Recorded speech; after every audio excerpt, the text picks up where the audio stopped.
Yeah. All right. Yeah, that's roughly it. A very important topic. How to hold, how to create, how to hold, and how to maintain, while maintain is roughly the same as holding. And a lot of people, you talk about creating spaces. What does it mean to create space?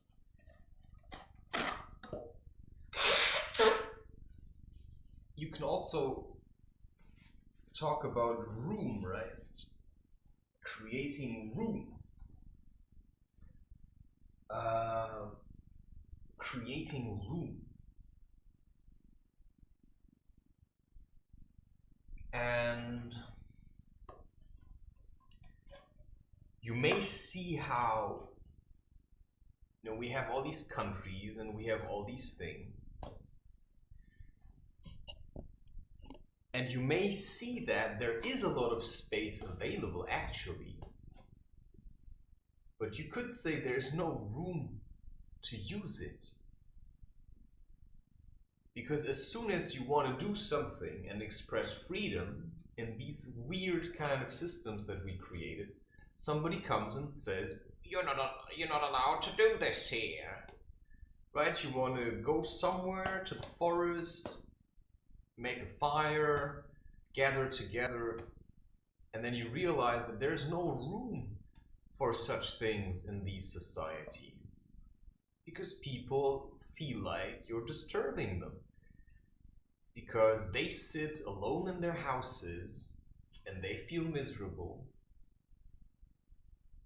And if you do something that disturbs their tranquility, their hard-earned comfort, their boredom, then they call the police.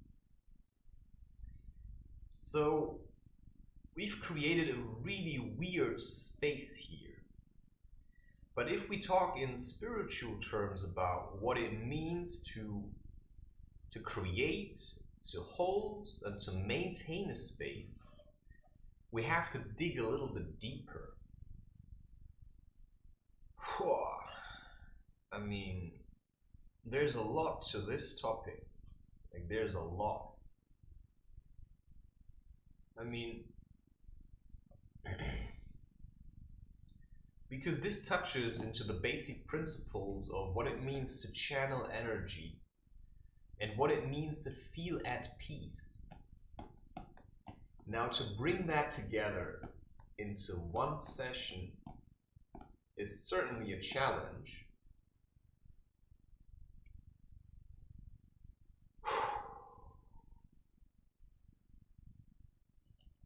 Maybe I can simply start talking about how I first was introduced into the basic principle of what it means to create a space and to hold a space, and the kind of responsibility that comes along with it. Because there are a lot of people out there who pick up on the word spirituality and then they think, oh yeah, that seems like an easy escape. I can just create a YouTube channel and now I've read a lot of books and then I can just sit down there and say, hello angel, welcome to my space, please subscribe. And there you already lost me, because that's just more of the same. Spirituality is about being honest and being honest to yourself. And to say in one sentence, hello angel, and leave a comment or subscribe to my channel, that means you've got nothing to give. That means the only reason you're doing this is because you want people to come into your space and fill it. But the way this should work is that you create a space and you fill it with what you've got to give. And then whoever wants to comes And that's it. If nobody comes, then nobody comes. Then maybe what you're doing is not as interesting as you think it is, or it's not as good as you think it is. And so what can be a space is, for example, a YouTube channel. That's a space that you can create. And now it's up to you to fill that with people, but to tell people to subscribe just shows how needy you are, which means you should first fill your own void instead of trying to fill your void with millions of subscribers. Because if these subscribers fail to come, you will hate what you're doing. And I know what I'm talking about because I sit here every day and I open a space and rarely anybody comes. You know, now I turn off my screen so I don't actually see, right? So there might be people in there, but it shouldn't matter because what I want to do is I want to create space. And I work on myself to realize also, you know, what kind of space is needed. Do we need the kind of space where somebody's really angry? Or do we need the kind of space where somebody is, you know, just a tad bit relaxed, right? And where he talks about topics that actually help us as humans to grow and to connect. Because what I've realized is the first time I was introduced to the basic idea of creating spaces, and now this just shows you that I'm a little bit different than most people. The way I pick up information and the way I process it and the consequences I draw from that and the choices I make based on that, you know, I'm very solution oriented. So if I realize that most people that I meet have no idea what it means to create and hold a space, how much responsibility comes with that, how much stamina you need, and what a strong mind and character you have to have, how much balance is in order to create, hold, and maintain a space, then I realized, you know, I have something to learn for the people that say they want this.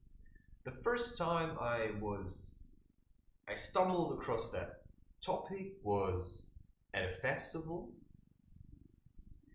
and it was a festival that was where it said there's no substances. And so I went there. It was a 2 or 3 day festival. And well, I do have to say that I did take a psychedelic agent, but unlike most people who take LSD and then they just go party and dance, I did none of that. I observed. And that sets me apart a great deal from most people that take psychedelics on festivals, because most people take psychedelics on festivals because they want to escape. And I was only on 3 festivals, and on 2 of them I took LSD. And both times I didn't party, I stood around and I observed. And I followed my intuition. When my feeling said go there, I went there. But I did not join into the dancing. I did that only after, the day after. And so the second time I took LSD was on a festival, and there was fire, and there was like a sweat hut, and you know, there were all kinds of spaces already available. And I had no idea what space even was. And so during the first night, I believe it was, I took LSD, or was it the second night? I'm not quite sure. I think it was the second night. And it was a smaller dosage, like 100 micrograms. And I followed my feeling, and this experience guided me through a number of insights that showed me what we are lacking as humans to create and maintain a space that we have on festivals. Because what we lack is discipline. What we lack is discipline to hold, maintain, and create spaces such as this. So people go to festivals with this kind of mentality and the mindset, I want to let loose. I want to party, I want to feel free. And they go to the festival with that idea, and then they take whatever they can and they hammer themselves, and then they go dance it all out. And then they dress differently, and when they go back into what you may call the real world, they suddenly are different. They wear different clothes. They are kind of in this, I'm hiding mode. And then on weekends or once in a while, they go to a festival and then they show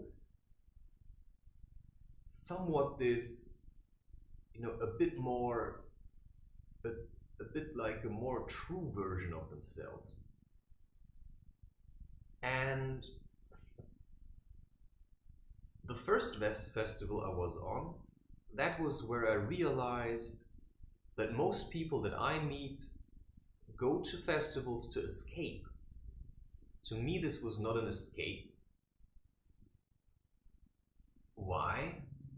Because I came there exactly as I normally am. I wore the same clothes, I was the same person, but most other people, they came there and they were different. So they were pretending to be someone that they actually were not. Or maybe it felt like they wanted to be like this, but when they went back to society, to their normal daily jobs, they never showed that. They were wearing tryst clothes, they looked really boring and uninteresting. And then they came to the festival and then they put on different clothes and suddenly they were all colorful and flashy.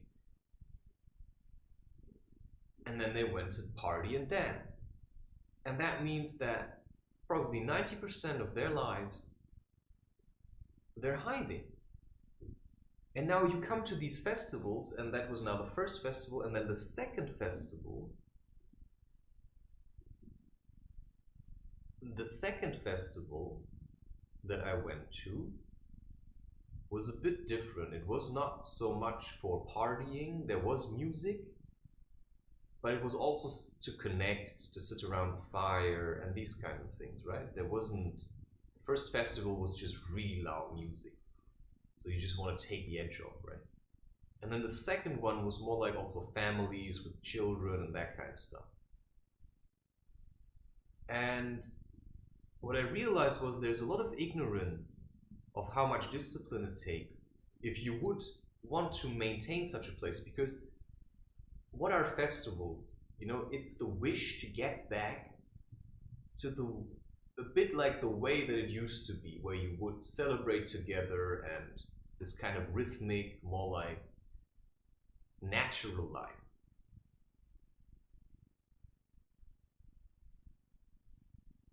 But what you have to understand is that where the word spirituality comes from, it's, spirit and then ritual.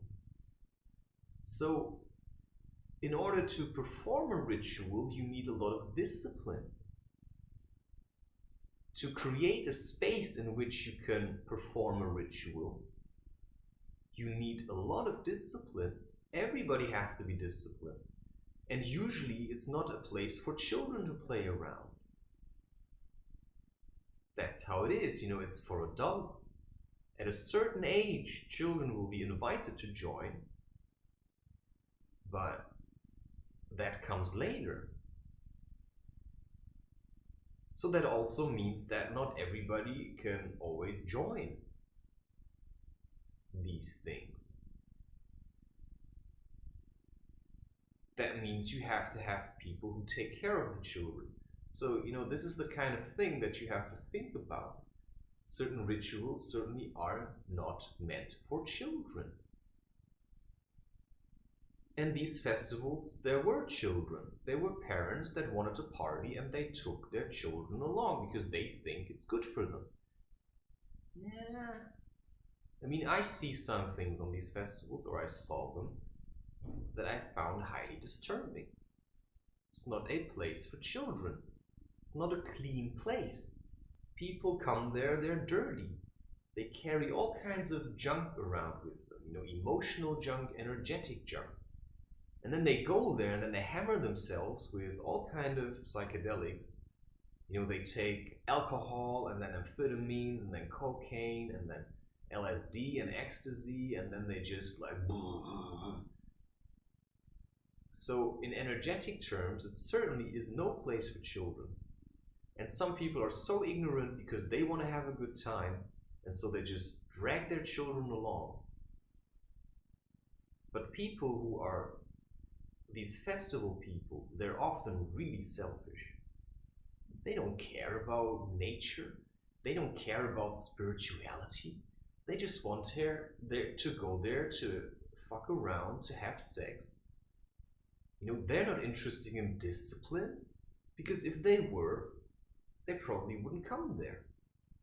After I have been to 2 of these festivals, I said, why would I ever go there again? Unless I have something to offer. Maybe a sweat hut or whatever. But until then, I see no reason to go there, because I don't have to mingle with people that just want to get rid of their shit. I take care of my own shit. In the confines of a 20 square meter room, I learned to deal with my own emotions. And that takes a lot of discipline. And so, when we talk about creating a space, you need discipline. There's a set of rules that you follow. We talk about set and setting. That's a set of rules that you follow to create an experience that allows the human to heal. And what I found on these festivals was that, yeah, sure, you could do healing there, but there was also the other side. So while there are people who just party like mad, there are also people who want to connect more on a spiritual, loving, and healing level. So you actually have both there, and that's probably the good thing, that these things come together, because there are, on the one hand, people that just want to party, but they are basically forced into a space where other people want to heal, and so they have to be, they are being confronted with this, whether they want it or not.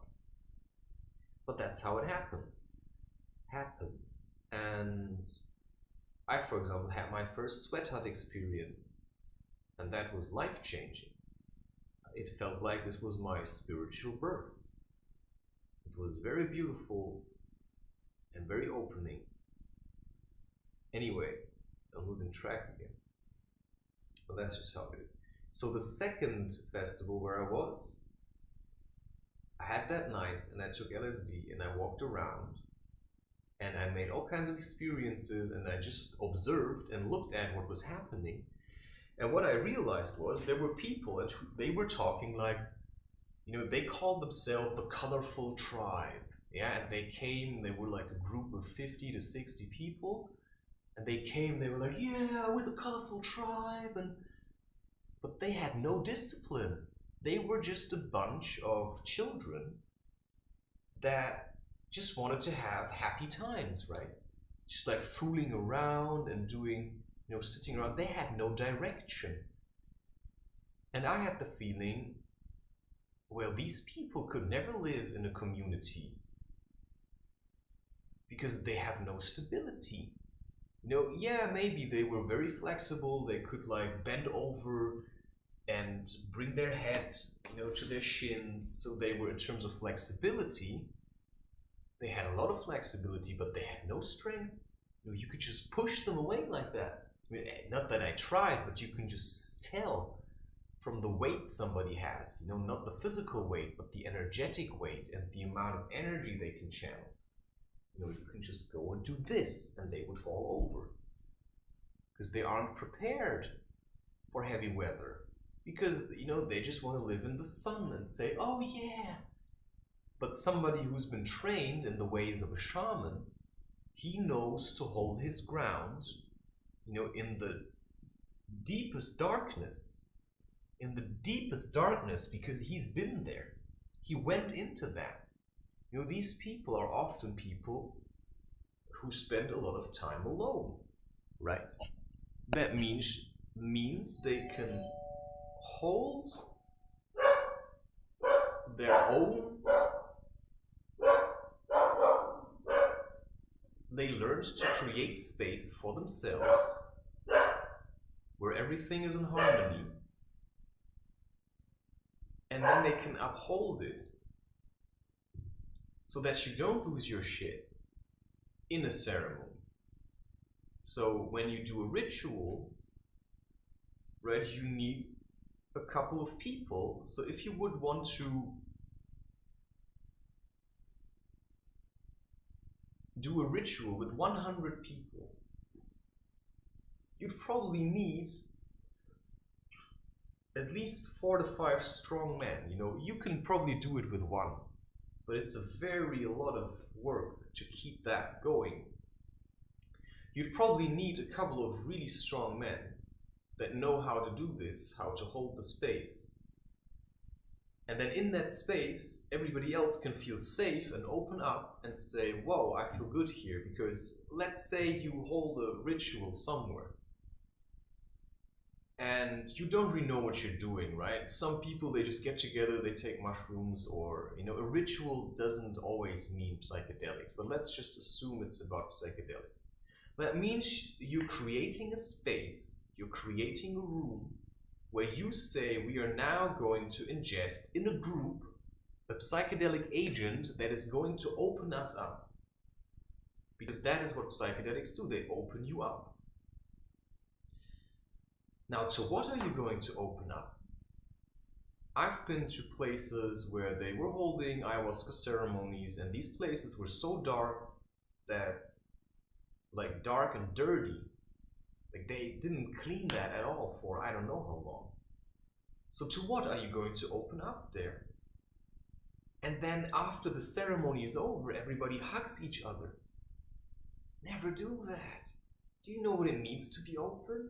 Do you want to be drawn into these people? No. You know, you want to remember who you are after such a thing. Which means, you know, it took me, I probably went to 5 or 6 of these, and at the last one I said, I'm gonna do it like this, because they know why they do this in India. This is my space. You don't have to be in here. This is my space. I want to remember who I am. And because I remember who I am, I can sit here and create a space on the internet through a camera where other people can come into and feel a little bit more relaxed. You know, that's the idea behind it. You know, I'm not sure if that's the space that I'm creating. I can just share the space that I create for myself where I feel relaxed. And that means, you know, when I sit like this, and I sit straight, energy is flowing. That happens automatically. But I also have to have the strength to hold that, because if I don't have it, you know, I'm gonna crumble down. And I've done, sometimes I have done mushrooms with other people, and I was in charge of that, and I made sure that I was in charge of that. But the problem is that often people don't want to acknowledge you.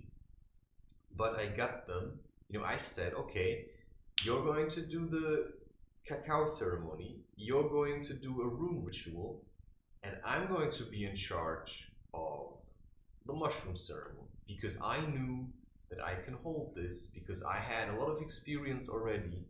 And so I said, you know, I'm going to be in charge. And I was in charge. And all I did while they were lying down to relax and go through their process, I was sitting there looking into a candle and holding the space. That's all I did.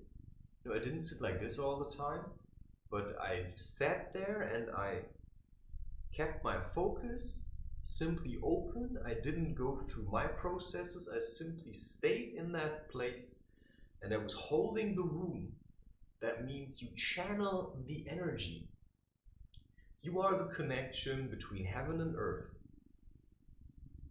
And other people who are in that same space, they then enter a place of healing where they can connect, you know, with themselves in that energy that you maintain.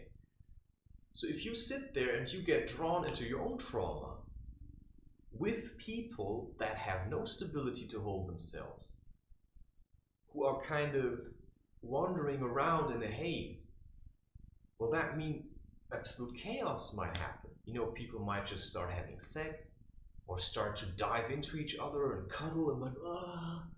That's what happens on these MDMA parties. You know, it's like a bunch of children that think it's a good idea to take MDMA, and then they all get drawn into each other. They don't even remember who they are no more. They just become one lump of people, and that's why children have no place in such rituals, because they cannot hold their own, you know. They are basically vulnerable to the presence of other people, and you don't know what kind of people, what kind of weird things people carry around with them. Like, people are very dirty on the inside. You don't know what kind of sick thoughts a person has. You know, I know what kind of dark thoughts I used to have before I started working with these things. And that's why if you want to maintain a space that is clean, well, that means you first have to clean yourself. And so if you go somewhere and somebody invites you to take mushrooms or to do ayahuasca there, even if you've paid it, if you think the place looks dirty, say no. If you see already how greedy some people are for your money, rather do it somewhere else.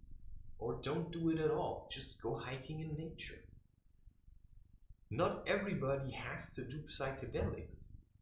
There are very few people who actually benefit from a psychedelic experience. Just from listening to these stories from Terence McKenna, I realized that, you know, there are people, he just treated psychedelics like it was nothing because he knew how to deal with them. And he just gave them to everybody. And anybody who didn't like psychedelics, he just thought they were beneath him. You know, he was making fun of them.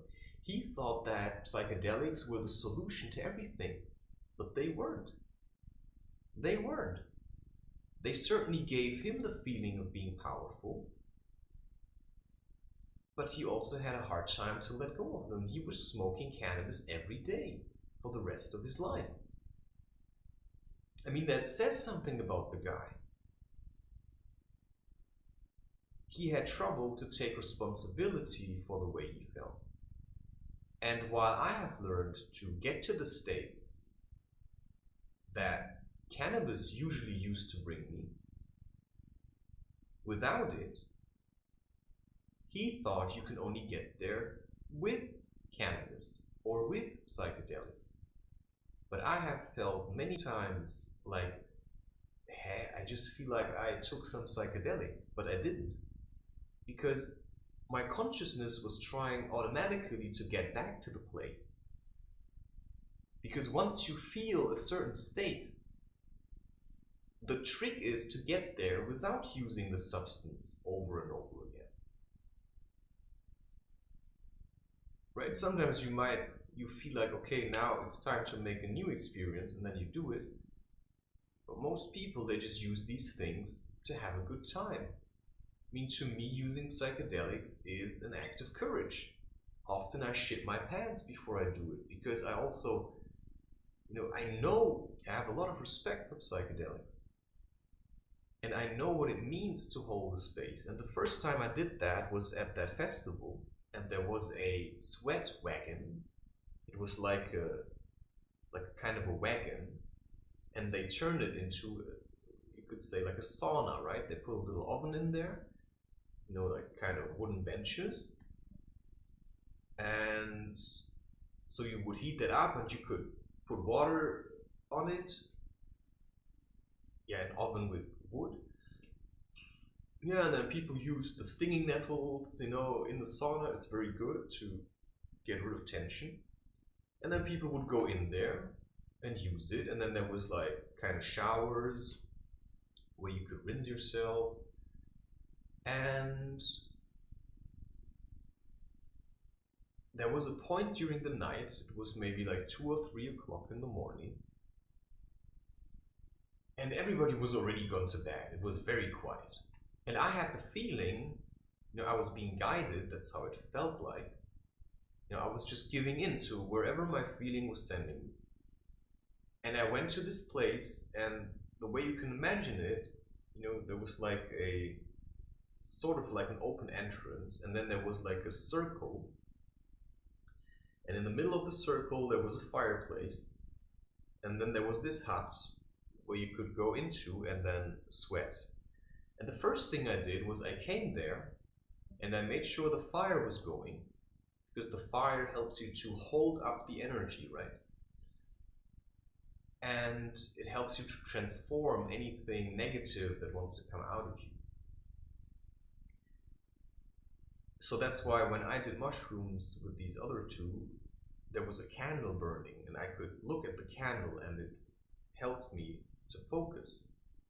Because in the end, it's a symbol for your own candle. It's not like you need the flame, but it can help.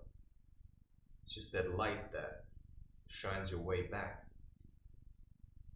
And so what I did, I first cleaned the place, and then I went into this sweat wagon, and I started to dust everything off, and I cleaned everything, and then I started to heat it up. And when it was nice and hot, I put stuff on, and I put water in, and then I went inside and I sweat. And the way I was holding the space was basically, I was holding the space by making it for anybody who wanted to come and spend time in there. I maintained it. I made sure it was clean, and I made sure it looked comfortable, but I also made sure, I was there to fill it with life, so that other people who normally wouldn't come there when they would be alone could feel like, okay, I can go there. I didn't speak. I was completely silent. I sat at the fire, and one lost soul came, and he was very, very anxious. He felt like he came. I don't know what he had taken. And he was walking around, and then he found that it was the most ridiculous thing I ever saw. But I saw myself in that. That was the interesting thing. After a while, because I went in and, I just maintained it. And he joined me in that sweat wagon, and then, went out again. And then I cooled off and sat by the fire again. I maybe did that for, let's say, maybe an hour or two. Because it also takes a lot of experience to channel this kind of energy and to hold the space up for somebody who's really nervous and anxious and goes through, I don't know what, hell or something. And I remember that one situation, what showed me that he was really in a bad place. He was searching for something, and then under the sweat wagon, he found something, like some kind of sugary, I don't know what. Like it looked really disgusting. Not really fudge, but I don't know, something like that. And then he said, oh, now I found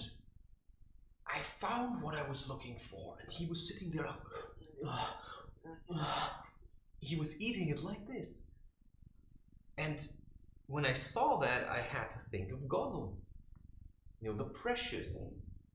But the precious isn't what Gollum wanted. Gollum probably wanted love. But yeah. So that young man, I was being shown partly how I was. Or a part of me that was like this. That, when I want love, I stuff myself with food. And that has gotten better. Certainly. So the mission is you have to fill yourself, because if you have a lot of holes in you, emotional holes, trauma, if there's a certain emptiness in you, and you overeat a lot, you're really unbalanced, you get angry easily, well, it's very hard to create a space and to hold it without being dependent on the people that populate it. And that's the kind of feeling I get from sometimes going through YouTube and looking at, people who want to teach yoga, right? They did a class in yoga and they think now they can teach yoga. Well, they probably teach some kind of stretching. But if you want to teach yoga, you first have to live that. Because yoga is a philosophy that comes with mindfulness, that comes with this kind of minimalism, and that comes with cleaning and purification. So you have to go through a lot of trauma, you have to do a lot of suffering before you can even consider teaching yoga. And that's why there's nobody that can teach me yoga, because the people I meet that say that they're yoga teachers, they're not yoga teachers. They just teach something that they sell as yoga. Yeah, and alongside that, they also sell you a yoga mattress because that's what you need. Well, I don't need that. To me, having no such mattress is an extra challenge. Because do you think in India they wear tight plastic pants and buy mattresses? No. They wear whatever they wear, their traditional robes or this kind of underwear they wear. And then they simply engage with themselves. And they do stretching exercises and breath work and holding exercises, to the degree where their body is so clean that they feel like, they're just radiating light. And then you get to this state of, I feel enough now. My mind is still constantly clinging on things that I want. All the kind of things that I want. So my room isn't 100% clean. But to me it's okay, right? I can still sit here and I can hold this space and it's alright. And I know I can hold space in a lot of situations. But I also realize my back is still fairly weak. I have some weaknesses still. And I'm working on that to work that out. It's fairly complicated. But the work I'm doing, right, it still feels a lot like effort. And so I know what it takes to create a room and to maintain it. But you also have to be honest to yourself. Yeah, we all want to be someone, right? We all want to be someone. But the goal is to be nobody, right? Because if you want to be someone, then who do you want to be? So if you aren't that already, you're never gonna get there. Who do you want to be? You're creating an image of someone you want to be, but that will just bring you away from who you actually are. Because who you are is inside of here. And you cannot get inside of here if you want to be inside. You can only get inside, then you are already inside. But wanting to be inside shows that you're not there.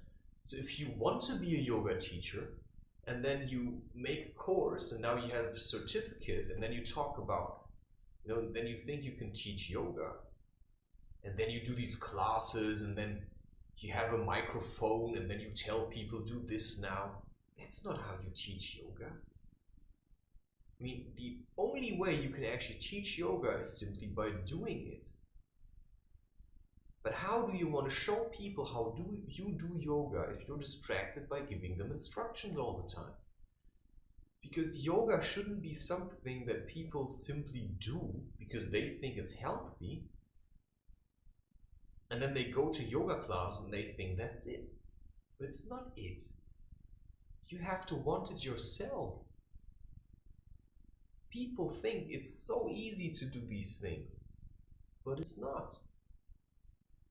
And so they go around and they say, oh, I feel so much better because I'm doing yoga now. But they feel exactly the same. Because the only way you can get to that point where you actually can say, wow, now I feel like myself, is if you start teaching it yourself, if you look at the kind of yoga that other people do and then figure out your own way of doing it, I believe you don't need these kind of, I don't do this kind of asana that other people do, because that's for people who need this kind of stuff. But I'm a kind of more like a free spirit personality. I want to figure these things out by myself. I do how I feel like doing it. I don't learn certain hand positions that I have to do every time the same way, because I like to be flexible. I like to place my hand where I feel like I want to place it. So everything I do is a feeling. I do this according to my feeling. And what does that mean? So let's imagine you want to create a space where people can open up and heal. What are they going to open up to? How are you going to get them to open up? And let's now assume there are no psychedelics involved.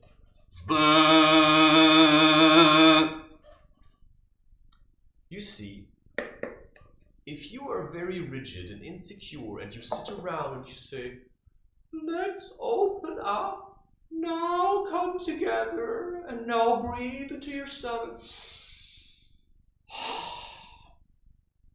There's only so far that you can get people that come from this emotionally completely confused society. And so my belief is that you have to be able to hold your own space so that you can bring others to the edge of themselves. And that sometimes means you have to tickle them a little. You have to tackle them away from who they think they are. Because they stand around and they say, I'm Thomas Jones. Yeah, and that's how they stand around, and then they say, I'm Thomas Jones. Well, and then somebody like me comes and just like, who's Thomas Jones then? Because what you want to do is you want to get away from, this is how I think I'm supposed to be, and I'm trying to pretend I'm that person all the time, because I'm not Christopher Reusch. That's just a name I use because that makes it easier for people to address me. But what I am is this. Right? What I am is this feeling inside of here. Right? What I am is the force of nature. And I have a lot of experiences to back that feeling up. So that if I drift away into some kind of feeling of depression or not enoughness, I have so many experiences to fill me up, where I realized how it feels like to let go and to let loose, that I have learned to get people there. That means if I would be in a room with 10 people that came there to challenge their fear, well, how do I help people to challenge their fear? By confronting them with it. So you go there, you confront them with your own fear. And so if you want to create a space where people can let go, because they truly trust you. And that means you have a lot of responsibility, because in that moment they're super vulnerable. It's like a woman that sleeps with you. In that moment she's very vulnerable and you have to be very gentle with her. Because you create a space where somebody else can get to something, that hurts a lot. And so how are they going to react to this? Well, you don't know that. They might start screaming. They might get so angry that they come and want to punch you. So you have to learn to engage with people. But if you're afraid, you can't really do that. So the only way to open people up and to help them to experience, because what you want to do is you want to get people to feel themselves again. And you can only do that if you guide them to it, if you push them to it. Well, and I happen to know that I can do this because I've done it already for quite a while. And so I know what it takes to create a room, to maintain a room, to hold a room. And I've been holding my own room alone for quite a while now. And what shows it to you is the amount of content I created. That is creating space. That is creating a room. So a YouTube channel, an Instagram page, that's all creating room. And what sets me apart from 90% of the people that produce content is that I disable all comments because I have no need for people's likes or comments. And when you see somebody who's creating a space on Instagram, for instance, and they post a lot of pictures of them, you know, like selfies, and then they get like 200 likes or even 40. But the reason they create these images is because they actually have nothing to give. What they want is they want to receive. So there's people that post to receive, and then there's people who post to give. So if somebody is really connected with themselves and they post something, it's a completely different feeling than from people who post to receive something. And you can tell that, you know, posting naked pictures of yourself, you know, butt images, just selfies in general. There are some people who act like they're really spiritual and all they show is like pictures of their abs, you know, pictures of them, you know, from the back where you can see their butt.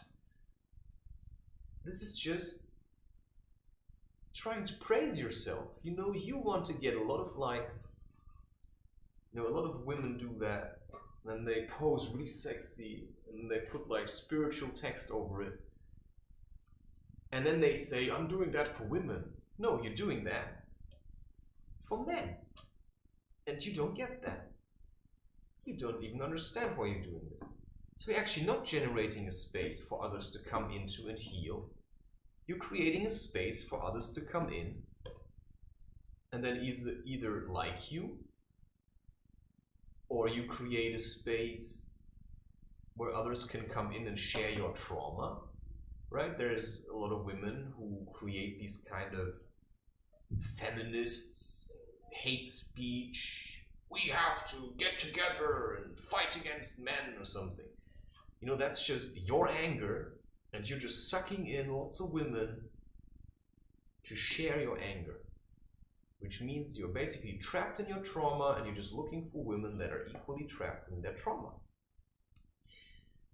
So that's not the kind of space where you can heal. The kind of space where you can heal is where you're open towards both men and women, and where you say, I'm holding this space, I'm in that sense neutral, and when you shout at me, well, I will probably set you boundaries, but I won't take it personal, because when you shout, what I acknowledge and what I realize is that there were emotions that wanted to show themselves, and because I'm able to channel that stuff, right? When you shout at me, I can,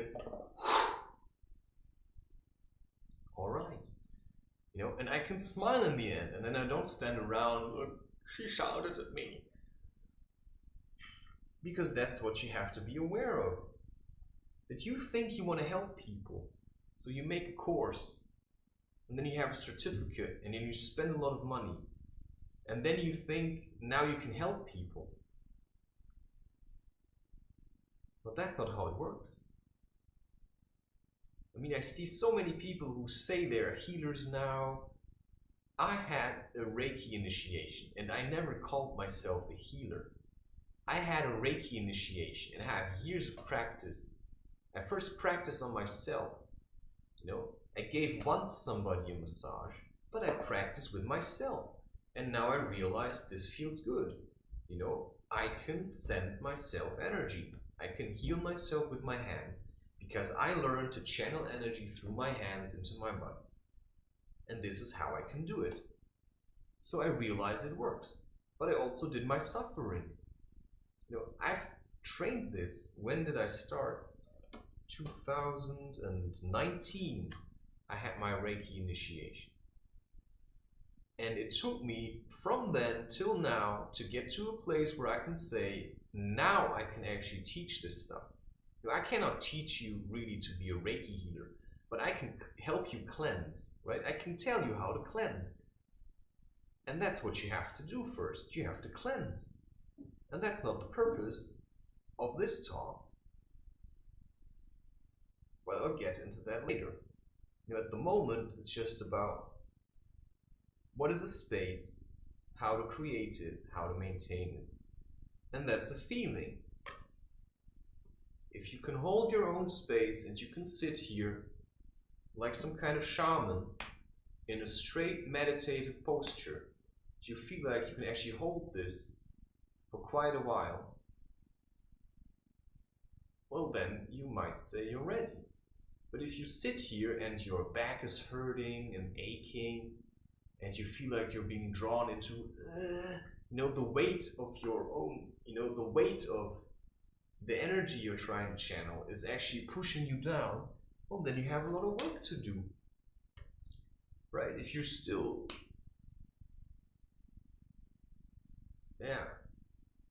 having a lot of things that make you angry and imbalanced, and, right? If sounds disturb you easily, it means you're very sensitive, which means you're emotionally unstable, which means you cannot create and hold a space. Because if you can't do it for yourself when you're alone in your room, then how do you think you can do that for other people?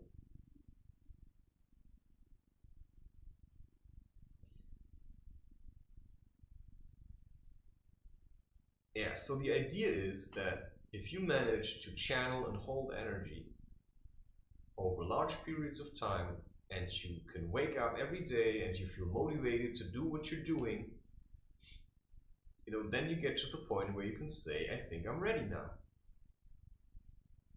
And then you can sit there with a smile and really mean it, right? You don't sit there and say, you don't pretend that you're smiling for the camera. No, you just sit there and the smile is radiating out of you. So the smile is an expression of how you feel and not an expression of how you would like to feel. That's a big difference. And yeah.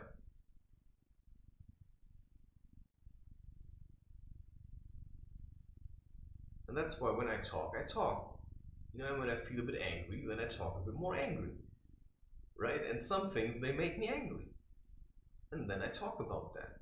But I can talk about it with a smile, right? I'm not trying to push people to overthrow anyone, right? I'm just trying to give perspectives. So if you just sit around giving a hate speech about men or women, well then you're failing to get the point of duality. Because it means there's always the other side. And my mind is just constantly doing that. As soon as I start having an opinion or expressing it about women or men, it immediately shifts, because it's always the other way around as well. So what you think is good, is probably in some way also bad, right? And that's what you need to be able to do when you're holding a space, especially when you use psychedelics, because the psychedelic might drag you into the trauma of another person. The whole group might be dragged into such a trauma. The whole group, because trauma can be like a vortex that's pulling you and sucking you in. If it's a very heavy thing, imagine a person, you get together, you take mushrooms, and mushrooms are the gateway to the underworld, which you may consider as hell. And then one person has a very deep trauma, maybe like ancestor stuff, and whatever, like really dark stuff that they carry around with them. And suddenly you're there with a bunch of people, you know, let's say 10, and one person, you know, a portal opens into some kind of crazy ass trauma, and the whole room is shifting into darkness. Well, then you have to be the one that does whoop, because otherwise people are going to start screaming. You know, there's may even be people who want to harm themselves. You know, people can start hitting themselves, scratching out their eyes, taking a sharp object. So you realize how much responsibility it takes. You can't just think, oh, I did mushrooms once and now I can do it with other people. No, man. You know, I'm at the point where I don't think people should do mushrooms at all in groups. I think the person who should do mushrooms is the shaman that goes into the forest and gets, you know, deals with darkness, and then he comes back. And the rest of the tribe, they do dancing and they do hit the drums. But, you know, psychedelics are the tools of a shaman. And in a village, there's 1% of the whole village that's a shaman. Of 100 people, there's maybe one shaman, and then a shaman apprentice. That's it. And the shaman is very careful about who he chooses. And some people, they just want to do psychedelics, but with me, it wasn't that I wanted that, it simply came to me. And I said, all right. You know, I was open to doing it. It's not like I really wanted to do it. But when it came to me, I said, okay, because it felt natural to say that. You know, some people, they hear about other people doing psychedelics and then they think, oh yeah, I should really do that because it's going to help me. It probably won't. Because the most people that I meet that do these kind of things, nothing happens for them. Not everybody should do these things. It's not the solution. The solution is to sit down and get your shit done. Which means you sit down and you start doing crochet. You start drinking more tea instead of coffee. You start eating less sugar. You start to work out more.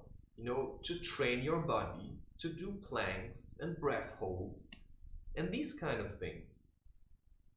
And when you still feel drawn to psychedelics, you know, yeah, sure, these things can help. With me, rapé helped me a great deal. But I also learned how to work with that, because rapé is a fickle beast, and so is coffee. So if you don't manage to stop drinking coffee, then maybe you shouldn't drink it at all. Right? If you don't manage to stop smoking cannabis for a month, then you shouldn't smoke it at all. These things should be taken occasionally, not every day, because they make you weak. And if you're weak, you cannot hold a space. You just gotta turn into some kind of addicted idiot that goes around talking like, you know, he's doing this, but he's not doing it. You know, whatever is having a ride with him. So you know, some people, they take psychedelics and they suddenly get into this, oh wow, I'm really powerful, you know, that's the cocaine story. Oh yeah, you know, I'm a real player. But you're a real miserable shit. And if I would take away your cocaine, you would sit around being miserable. So if I take away your coffee, if I take away your cannabis, if I take away whatever you use to make yourself feel better, how are you going to feel then? So if you cannot hold your own space without psychedelics or certain things, then how do you expect to hold the space with 10 different people and you don't know what they're going to have riding on their backs? Because this stuff is going to tear you apart. It is going to tear you apart. I can guarantee you that. Because these things are not to be taken lightly, and they will challenge you. They will pose you. You know, they will make you face the consequences of your actions. Anybody who's tried to keep smoking for the rest of their lives will have realized that. that if you don't take care of your own shit, if you don't humble yourself a little, if you keep abusing these substances, they will show you the other side of the coin. A lot of people, they started smoking, they liked it, they kept going, and then they got so paranoid, so they never touched the stuff again. And with me, it was a bit different. I started to realize I was getting, kind of paranoid, so I stopped. But then I also, at one point, I tried it again, and then I started working with it in a bit different way, just doing it once in a while. So I was training my will with these substances to build up a resistance, to say, okay, I can go without it for several weeks. I manage that now. So my longing for cannabis is gone, because I realize it also makes me weak. But once in a while, I could imagine that I would make some oil and then take it to nature or something, or use it to meditate once in a while. And then I would gather some visions and some insights and make some experiences. And then I would ground myself again. And then I would get back to business. And then I would let an ample amount of time pass. And then I would feel into it. Okay, now I feel like it again. And that's that then. And that's how I learned to channel energy. First, I learned it with psychedelics. But then I learned it without.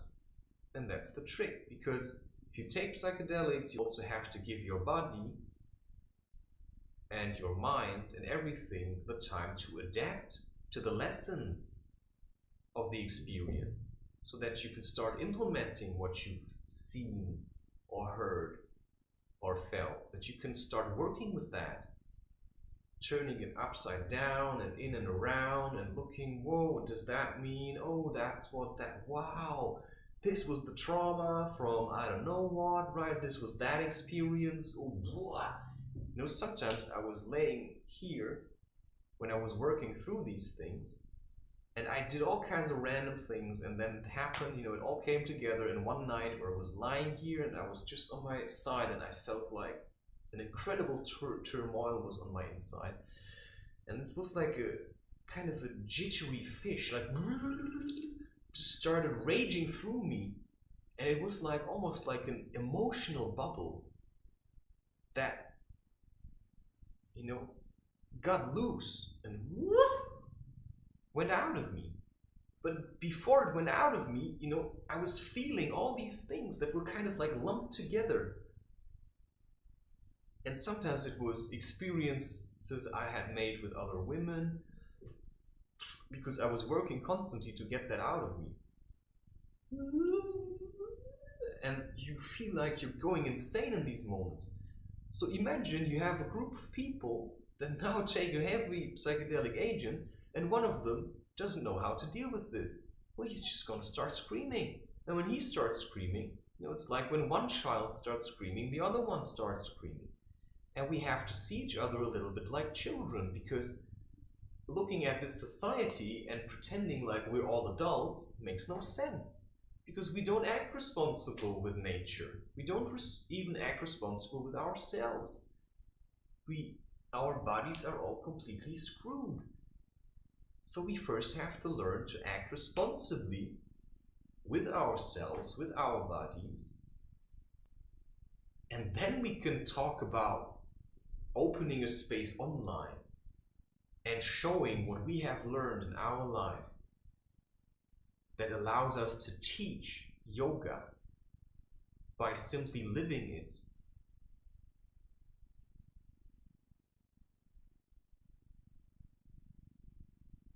Yeah? No amount of books can teach you yoga. It's a way of life. If you can't figure that out, then keep sitting around and be phony. That's then your problem. Or the problem of the people that think that you actually have something to say, but yeah. Then you're just cheating each other. Anyway, I think that was basically it. You know, I was talking a bit about space and responsibility. I think I kind of wrapped it up. It's always interesting where I'm being taken, but it's also certainly a challenge to bring it together, and that's why I think, you know, I think you really have to listen to the whole thing, you know, without trying to get people to do that. But because for me, everything that I say to me has meaning, because everything builds up on each other. I'm trying to tell a story here of the importance of making experiences, because without having had all these experiences, I wouldn't have been able to do this, because I know how it feels to create a space and to maintain it. And I have thought a great deal about it, what it means to create a space. You know, I have visualized it in my mind. You know, if you want to live in a community, what do you need? You need a chief. What I've realized while I was in Amsterdam was, I went to some of these communities where people, you know, they band together. It's kind of the outcasts of society, and then they secure for them a space where they can put trailers up and stuff. And what I realized was that these places were really dirty. And one of the reasons why they were dirty is because nobody wanted to do the cleaning, and nobody accepted a real leader there, because there were no real leaders. And if somebody wanted to lead, everybody else came and tried to push him away. So nobody could take charge. Nobody could take charge. Even if there was somebody that had the potential, nobody wanted to accept him, because everybody wanted to be the chief. But it's impossible. You have to elect a chief, or the chief just presents itself and just takes charge. But the problem is, you know, this is how I see it, because I tried to band with these people. You know, I wanted to just offer my help. And as soon as I got in there, you know, people started to push me out, because they didn't want that I do this. But they also didn't do it themselves. So I went there as a guest and I started cleaning the whole kitchen because it was super dirty. And they just didn't care about that. They just got together, they ate, and they wanted to have a good time. But nobody wanted to do the cleaning. And that's something that if you want to live in a community or create a space for people to heal, you have to be very strict about these kind of things. And what I learned is that if you want to create a space or hold a room for people to come in, you know, here it's not such a big problem. You know, I keep it clean simply by disabling comments and turning off the chat, so that people, you know, the only thing they can do here is come in and listen. Or look, you know, whatever. But they cannot be distracted into chatting or commenting on what is happening here. So that's how I keep it clean here. But when I go to these kind of community places, you know, it doesn't work like that. Right? I was living in South Africa in a camp with, at times, 22 students in very close quarters, in a kitchen that had 4 fridges that were running on gas, and 2 sinks and 4 stoves, roughly, maybe like 6, all on gas, for 22 people. And there was nobody who was really in charge. So I was the student that was the longest there, because I stayed in a total, you know, I first came for 8 months, roughly 8 months. It was in 2016, from May until December. And then I came back in 2017 and I stayed from May again until June the next year. So 1 year then. So 1 year and 8 months I spent in this place. So I was one of the students that was the longest there. I was the one with the most experience, usually also was the oldest one. And I knew my way around there, and I felt like after a while, I actually had a lot to say on how to do things here and what you have to look out for and how this kind of living together works. But now the problem was that there were a lot of students that were just rotating. They came for 3 months, some came for a couple of weeks, and that means that there was no stability. Sometimes there were only 4 people in camp, sometimes there were 20 people. And basically every week or 2 weeks, okay, there were times where it was like peak times where you had for a couple of weeks the same people, and then people started leaving and new people coming. So there was a lot of rotation, there was no stability. And I tried in that to maintain some kind of cleanliness. And there were some people that were so selfish. So, many times I gathered everyone together and I said, listen people, we cannot do it like this. This place is a complete mess. We have to clean here. People, you would clean the whole kitchen on a Saturday morning. On a Saturday morning, you would get up, clean the whole kitchen. Everything, like clean it, everything. Do the dishes, maybe even dry them, put them away, wipe all the counters, all the stove and stuff. You would clean all of that. And right after you cleaned, somebody would come into the kitchen, make himself a toast or a sandwich, and leave all the breadcrumbs lying around. I mean, we're talking about an open kitchen that had a roof on top in an environment with monkeys and rats and mice, and gerbils and stuff and birds. So these things shit. And so all the fridges had carabiners on them. But some people, they just got drunk at night, or they were too lazy. They just wanted to screw around or whatever. And so they forgot to lock the fridge. So sometimes you would wake up at 7 or 5 in the morning, just after sunrise, and you would hear all kinds of chattering in the kitchen. And then I would go there, and guess what? The monkeys were in the fridge. Eggs out, everything out, a pineapple in their mouth or something. Then you come out, they just run off. And then you see on the counter, they just shat there. They were broken plates and stuff. And how it usually happened in the morning, this kind of stuff happened. Everybody was lying in bed, hearing this. And mostly, who was the one who went out to chase them away? It was me. And everybody else just pretended it wasn't happening. Nobody wanted to take responsibility for that. And so I often slipped into this really uncomfortable role naturally to say to people, this has to be clean. But nobody would listen to me because to them I was just another student.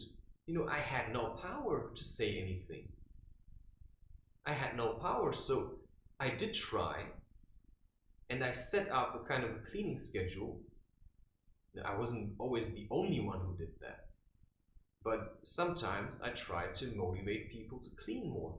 And then there were people, so you said, okay, this week, it's your turn, right? During this week, you have to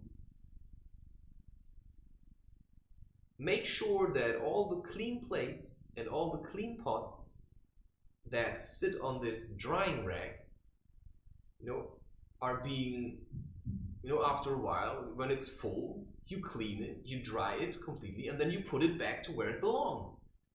And there was one guy, Mark was his name, And he just waited the whole day until 11 at night before he would put that away. And then I would say to him, hey Mark, today it's your day. You have to make sure this place is clean, because people needed clean pots, people needed clean plates, because you are there with 22 people. And it's very annoying that if the whole thing, you know, there's like one drying rack for all the dishes and everything's piled up on there. And that means if he doesn't take it away, then you have to start digging, and that's very annoying. And that means stuff will break, and then in between maybe the monkeys come and they throw the whole thing down, because he's too lazy to take responsibility for his job. And I would say that to him, and he said, yeah, I'll do that later. And sometimes I just did it, because it's just so stupid. So you're dealing with a lot of children. And that means nobody has discipline. And that, what it taught me was that if I would have my own space and people would come there to learn from me, oh, they would have to participate.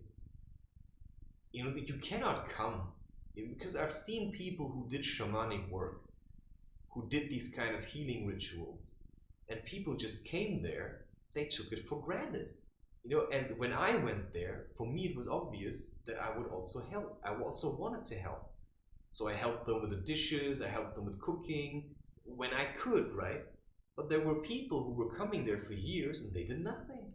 They just came there, they paid their money, and they never gave anything back. And that's also what made me realize that psychedelics make people really lazy. Because I've seen people that just, every couple of weeks, they just go to an ayahuasca ceremony, and then they just sit there and they get off on it, and then they get back home. But these people were so stiff. And there was one guy who said he was a healer.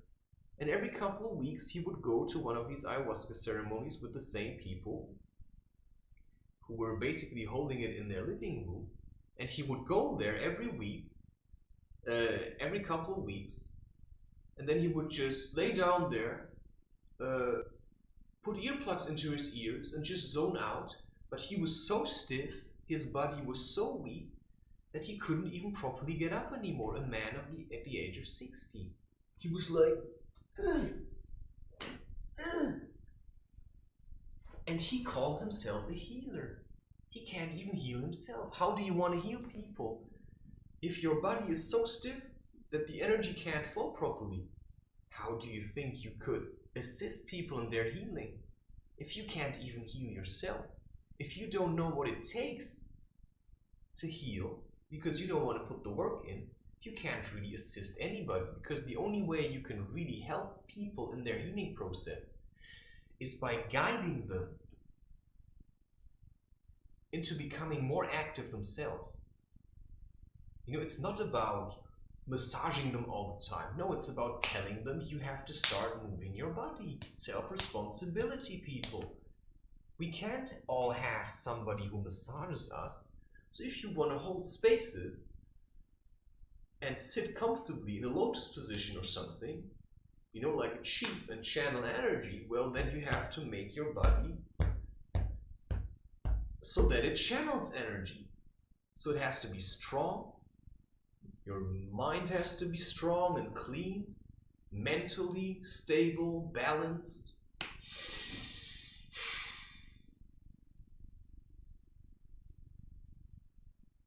And that's then how it works. Yeah, and so what I realized was psychedelics are not the solution that we need right now, because psychedelics are just another way for people to get really lazy. Psychedelics are for shamans that know what they're doing because they have an inner calling and they just simply cannot resist it. They're literally being drawn to that, just as a lover is being drawn to his or her opposite. To start a family, right? And then you're going to be purified, and life is going to make it very uncomfortable for you. So you will start changing. And that's simply what you have to be aware of. That this is a very uncomfortable process. And so to sit around and do this, Namaste, oh, welcome angel, it's complete bullshit. That has nothing to do with yoga.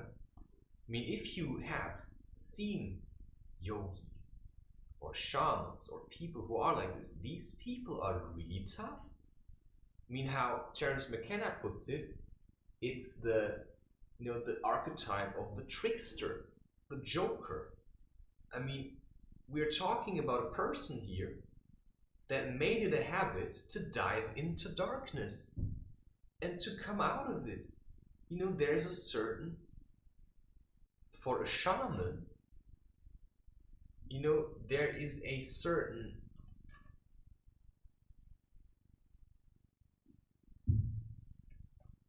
how do you call that? It's a challenge, but it's also something that comes natural to him to do that.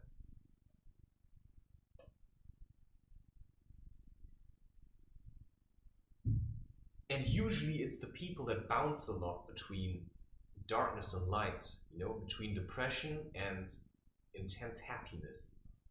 Usually that's the people who always get drawn into the darkness, but they also manage to get back into the light.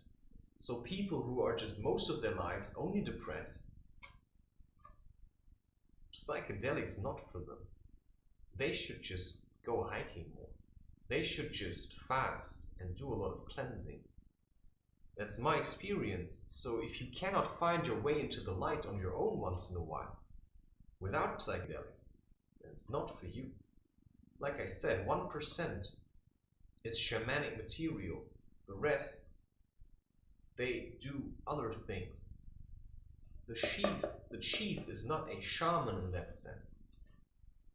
The chief just makes sure he stays in the light all the time, while the shaman backs up the chief by going into the forest and getting visions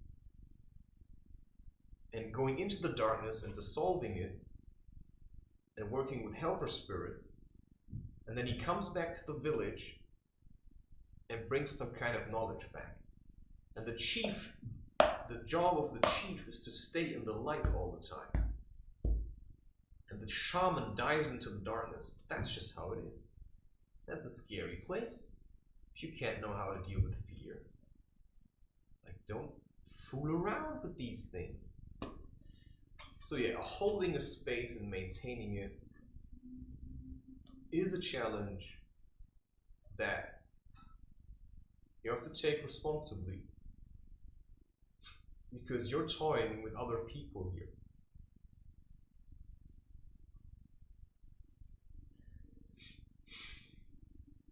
So yeah, there's a lot of hard work, and I just would like to stress the point, because I see it a lot. People who call themselves a healer are just fooling around. Somebody who says of himself, I'm a healer, that's just child's play. Because there are, in that sense, no healers. There are only people who can assist you in your own healing. That doesn't make you a healer. That just makes you somebody who maybe works with energy.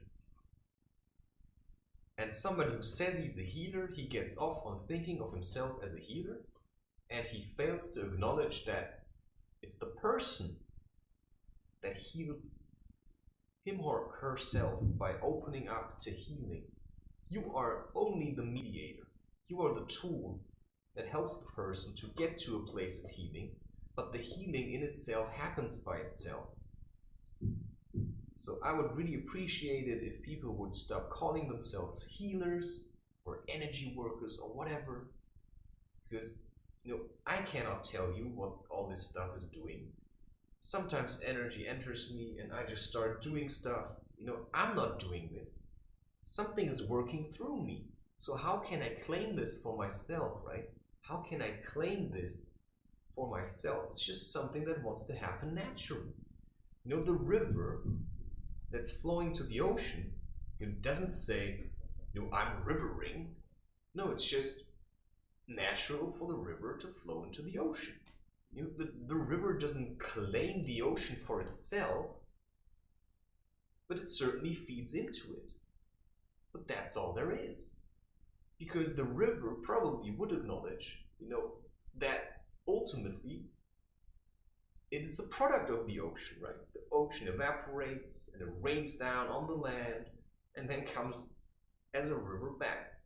So if I'm saying I'm a healer, what does that mean? That's like claiming life itself and saying, I'm doing that.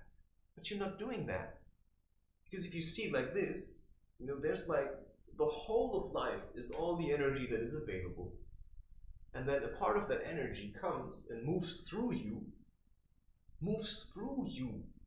and you allow it to flow into another person. So you're not a healer, because the thing that heals is energy. You just keep your heart open and you purify your body and make sure that the energy can flow. And then you're just there to channel it. That's all you do. You channel energy. And so if you sit around and you say, I'm a healer, but you hold a lot of contempt for men or women or whatever, how wholesome can your healing be if you can't even overcome your own hatred? If you can't even overcome and heal your own trauma, and you're stuck in hating men or rejecting them, or you can't even speak to men properly, or face the men that reach out to you, if you just treat them with silence, how do you expect me, what? You want to be a healer? You want to be a healer because then you can think of yourself as, oh, I'm so good. It makes me a little angry that people are like this. And I feel like this has to stop. This claiming all this stuff for themselves. It's like claiming the images that I do. I cannot claim them. Do you know why? Because when I go to my computer and I do what my feeling tells me to do, I take the color that my feeling says I should take. I make a stroke where my feeling tells me to make it. This thing happens automatically. And then sometimes I see a shape and then I add an eye or something because I feel like that's where the eye belongs to. But what I'm really doing is I'm just bringing out what was already there. I feel an emotion, and sometimes I really think it's the emotion of somebody else. It's just energy that's flowing through me, and I have to transform it. So if I connect with a person, I take something up from them. Even if I connect through this space, I'm opening a space. People come into it. They watch my content. They like something that I do. That means they connect with me energetically. And that means partly of the stuff that I'm doing, I get from other people because I'm a channel. I allow energy to flow through me. And that sometimes drives me mad. Sometimes it drives me mad because then I feel a lot of anger and I realize it's not my anger. But where's that anger coming from? Well, it's coming from somewhere. Now I have to learn to deal with this. And that means if I want to hold a ceremony or open a room or do a session, that means that all I have to do is I have to be able to be open and channel the energy so that when somebody goes through a trauma, whoosh, I know what to do. And then that energy may guide me to go to the person, I don't know, and do something. But I cannot do that because I think that makes me look like a healer. If I'm trapped in thinking I'm a healer, then I will try to manipulate and control the process. But I can't do that. I have to be centered in my heart and then allow to happen what wants to happen in this situation.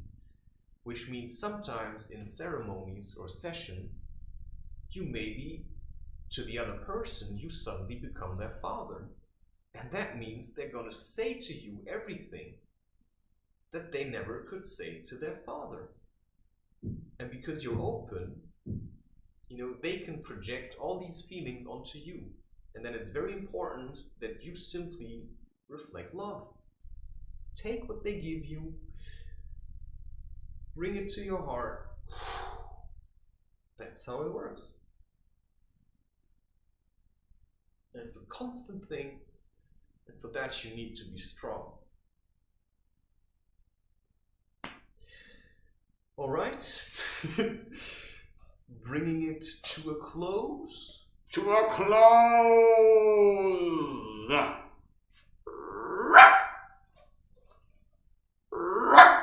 You see? Yeah, to me it's every time, you know, it's interesting because I don't know what's happening. Every time I feel like a little child because maybe I'm gonna check and there was a lot of people, or maybe just one or two. But I can't let that stop me, because what I like is sitting here and doing this kind of thing. But for that, I also have to be open. I have to be open to what I want to talk about. You know, what to do next. What is my next step? Now I've done this. You know, what's gonna come next? Because that's, for me, important. It's always the next step, right? You know, now I go around and say, I'm a healer. But now I realize that maybe that guy is a bit right. So what's the next step? It's a bit, you know, you have to humble yourself. Learn to humble yourself. So if you want to call yourself a healer, you need people that want healing. And that means in order for you to uphold the image of being a healer, you actually need people that suffer. And that's a lot of, you know, what I find in a lot of people, they want to think of themselves as healers. And so they actually want people to come and want their help. So that they feel like they are being useful. But you're already being useful if you're doing if you assist yourself in your own healing. Because then your body starts channeling energy, and that helps the whole of humanity.